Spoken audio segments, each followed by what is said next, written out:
kecewa itu dari mana munculnya, kemudian bagaimana proses perkembangannya, lalu akibatnya apa, ini ingin saya sampaikan dalam bentuk closing statement. Dari awal sudah saya katakan bahwa kekecewaan itu muncul akibat dari yang terjadi tidak sesuai dengan yang diharapkan. Nah, ini merupakan suatu gejala psikologis ya dari setiap manusia, bisa dilihatnya sebagai hal yang wajar. Ketika dia hidupnya itu wajar, ya, tingkat pendidikannya, jiwanya baik, ya, mungkin kekecewaan itu bisa menginap sehari dua hari, seminggu dua minggu, ya.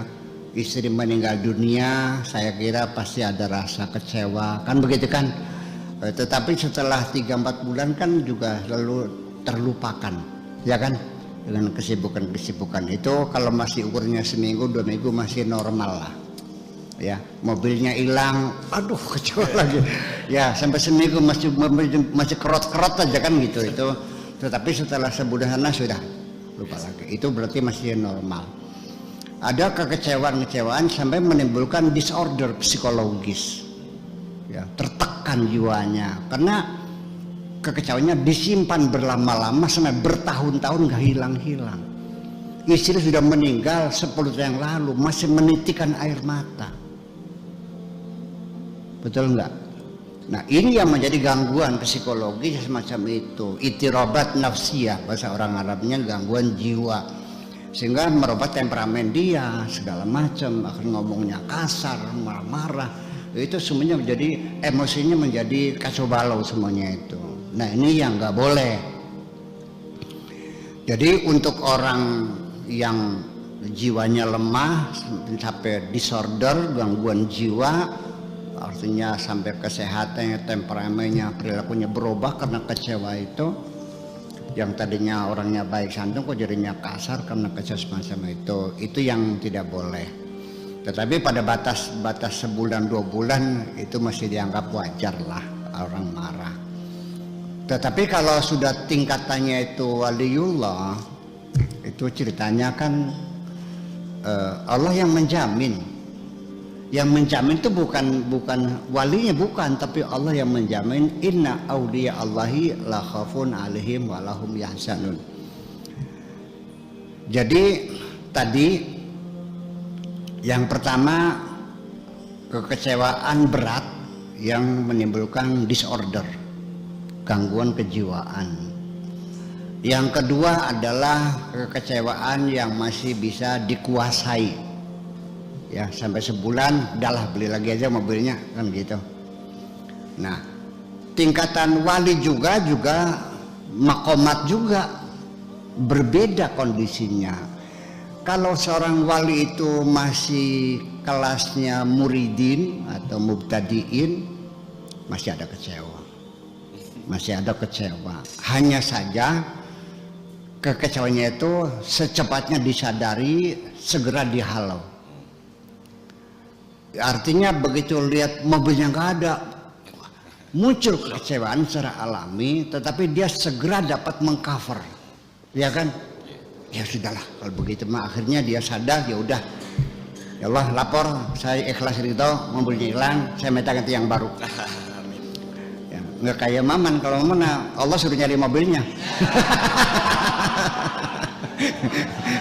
Kalau wali Allah ya kecewa sebentar, beberapa menit ya gitu, ya udahlah, lapor, sudah, aku ikhlas ridho, barangkali rezekiku sampai di situ, ya kontraknya udah selesai, silakan diambil. Nah, itu masih ada kecewaan, ya barang 5 menit, 10 menit mungkin ya, berdebar-debar jantungnya. Tapi setelah itu selesai. Yang lebih tinggi lagi, yang sudah kelasnya kelas sairun, ya sairun, ya, yang masih dalam lagi, yang sudah sedang dalam menjalani kebenaran. Kalau saya kan baru sedang akan mulai, Kalau saya ini baru sedang akan mulai belajar benar. Baru sedang akan mulai belajar benar. Jadi kalau saya masih bawah banget gitu. Nah, bagaimanakah yang saya ini sudah sedang menjalani belajar benar ini juga sekejap sekali itu. Lebih pendek lagi. Ya mungkin hanya 1 menit lah. Dia terkaget, mobilnya hilang. Mobilnya lebih mewah lagi, BMW lagi, seri 7 lagi. Wah lah. Tetapi dia tidak terbayang, harganya sekian miliar. Enggak, ya berdebar, udah selesai. Gitu. Nah, tetapi kalau yang sudah wasilun, ya, yang sudah nyampe tujuan, sudah influence, ya, ya. Kalau tadi kan masih beginner nih, ya itu sudah sama sekali tidak kecewa. Melihat ada, kok nggak ada. Mungkin berketawa dia gitu, sialan lo gitu. Tapi mungkin juga dengan sudah tidak ada rasa sedih sama sekali. Itu seperti itu. Nah, itulah kira-kira apa kadar kecewa yang sangat berbeda dari orang ke orang semacam itu. Nah, sebabnya kenapa orang kecewa? Nah itu. Sekarang saya mau bertanya kepada Anda semuanya. Ketika mobilnya hilang, kecewa kan? Saya nanya, kenapa kamu kecewa? Sok jawab dulu. Buya, mau hilang. Kecewa, kecewa. Kenapa kecewa? Nah, itulah persoalannya. Sebabnya kecewa adalah karena engkau merasa memilikinya. Bisa kita buktikan dengan hukum kebalikan, atau dalam ilmu mantik namanya al-aksul mustawi, hukum kebalikannya.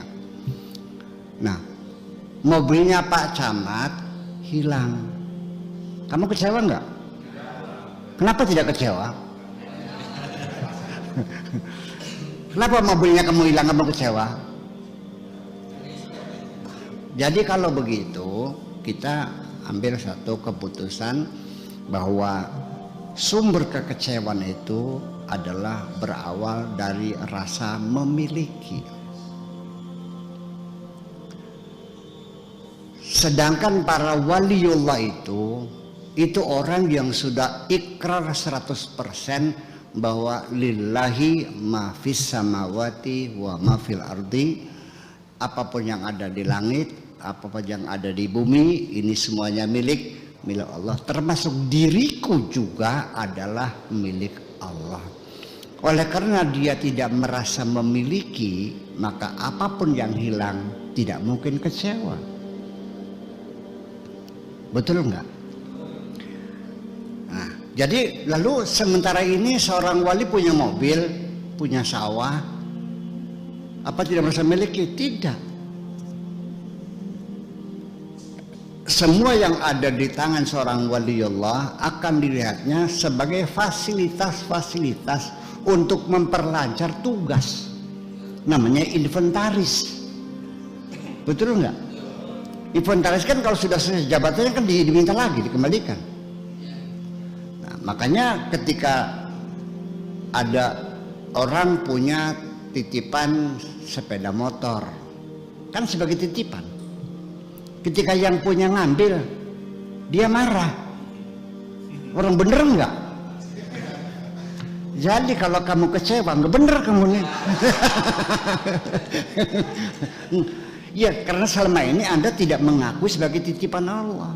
Anda mengakuinya, merasakannya sebagai milikmu. Nah, apakah berdosa merasa memiliki? Kalau secara fikih tidak. Karena fikih mengatur hak tamlik. Hal kemulkiyah ada dalam fikih, ada AJB, ada sertifikat dan sebagainya, ada kwitansi, itu milik Anda, itu secara fikih. Tapi dalam akidah Anda harus ikrar sejak awal bahwa semua isi langit, isi bumi, semuanya adalah milik Allah. Kalau tidak, kalau Anda merasa memiliki juga dan Allah mengklaim semuanya milikku dan engkau mengatakan ini milikku, berarti ada dua pihak yang mengklaim kepemilikan. Apa yang terjadi?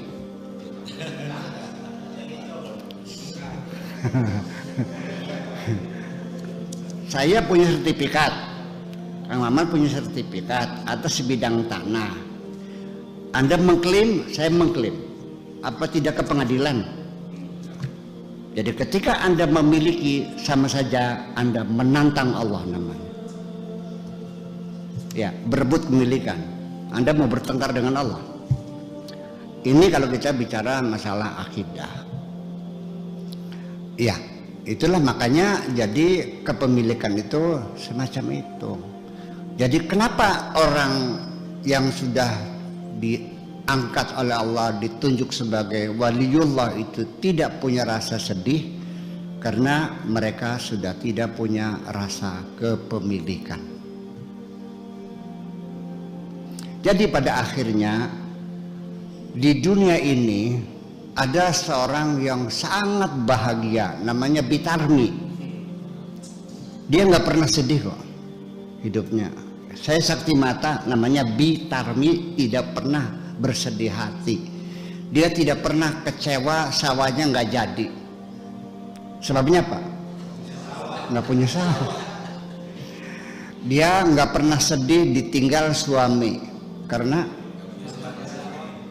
dia nggak pernah marah dilawan oleh anak, karena nggak punya anak. Dia tidak pernah pingsan rumahnya terbakar. Jadi kalau begitu jangan-jangan orang yang paling bahagia adalah orang yang tidak punya apa-apa. Terima kasih.